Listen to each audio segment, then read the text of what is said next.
நீ கனவு மட்டுமே கண்டுன்னு ஒரு அலைன்ஸ் பார்க்காத. என்னடா ஒரு ஆம்பளை பையன் வீட்டுல இருக்கானே, அவனுக்கு வயசு ஏற நைட் டைம்ல தனியா தூங்குது ஐஸ் பெட்டில படுக்க வச்ச மாதிரி இருக்குமே, அவனுக்கு காலங்காலத்துக்கு ஒரு கல்யாணம் காட்சி பண்ணி வைப்போம். டேய் அது மட்டும் இல்லடா, உன் கல்யாணத்துல மொய் மட்டுமே 10 லட்சம் ரூபாய் வரைக்கும் வந்துச்சு.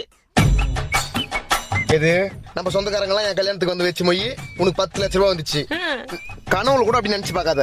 நம்ம சொந்தம்லாம் நம்ம 2000 ரூபாய் மொய் வச்சாலும் பதிலுக்கு அவங்க 201 ரூபாய் மொய் வைக்கிற ஆளுங்க. அதுவும் அந்த 201 ரூபாய்க்கு வீட்டுல இருந்து 4 கவர் எடுத்துன்னு வந்து 4 நாளைக்கு ஏத்த மாதிரி பிரியாணி எடுத்துன்னு போயிட்டு சூடு பண்ணி துண்ணுட்டு வாந்தி எடுக்கிறது. இவங்க எல்லாம் வச்ச மொய் என் கல்யாணத்துல உனக்கு 10 லட்சம் வந்துச்சா? டேய் நீ வேணா பாரு, உனக்கு அத்தை வருஷத்துக்குள்ள கல்யாணம் நடக்கும். இததான் 10 வருஷமா சொல்லுங்கிற. இப்ப என்னதான் சொல்ல வரேன்னு தெரியல. இவன் இங்க பாரு, காசு இருந்தாதான் ஷர்ட்டுக்கு ஏத்த மாதிரி வேட்டி வாங்க முடியும். சரி சீக்கிரம் என் புல்லட்டுக்கு ஒரு ஸ்கூட்டியை கட்டி வச்சாதான் 10 மாசத்துல நீ பாட்டி ஆக முடியும்.